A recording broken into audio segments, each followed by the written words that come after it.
ഉണ്ണിക്കണ്ണനും മയിൽപ്പീലിയും. ഉണ്ണിക്കണ്ണനെക്കുറിച്ച് ഓർമ്മിക്കുമ്പോൾ കൂടെ മനസ്സിൽ തെളിയുന്നത് മയിൽപ്പീലിയും ഓടക്കുഴലുമൊക്കെയാണ്. അല്ലെങ്കിൽ എവിടെയെങ്കിലും ഒരു മയിൽപ്പീലി കാണുമ്പോൾ നമ്മുടെ മനസ്സിലേക്ക് ഉണ്ണിക്കണ്ണൻ ഓടിപ്പാഞ്ഞെത്താറുണ്ട്.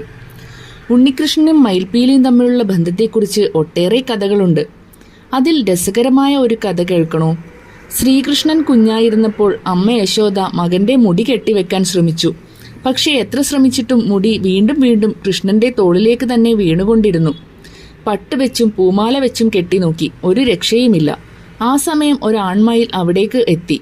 മയിലിനെ പിടിക്കാൻ മുറ്റത്തിറങ്ങിയ ഉണ്ണിക്കണ്ണന് മയിൽ പിടികൊടുത്തില്ല. അതാ ഉണ്ണിക്കണ്ണൻ കരയാൻ തുടങ്ങി. എന്നാൽ അപ്പോഴാണ് മുറ്റത്ത് വീണുകിടക്കുന്ന മയിൽപ്പീലി കണ്ണന്റെ ശ്രദ്ധയിൽപ്പെട്ടത്. ഉടനെ കരച്ചിൽ നിർത്തി പീലിയുമായി അമ്മയുടെ അടുത്തു ചെന്ന് പറഞ്ഞു, അമ്മേ, ഈ പീലിയും പൂമാലയോടൊപ്പം ചേർത്ത് മുടി കെട്ടിത്തരൂ എന്ന്. അമ്മ യശോദ കണ്ണൻ പറഞ്ഞ പ്രകാരം പീലിയും ചേർത്ത് വെച്ച് മുടി കെട്ടി. പിന്നെ മുടിക്കെട്ട് അഴിഞ്ഞു വീണില്ല.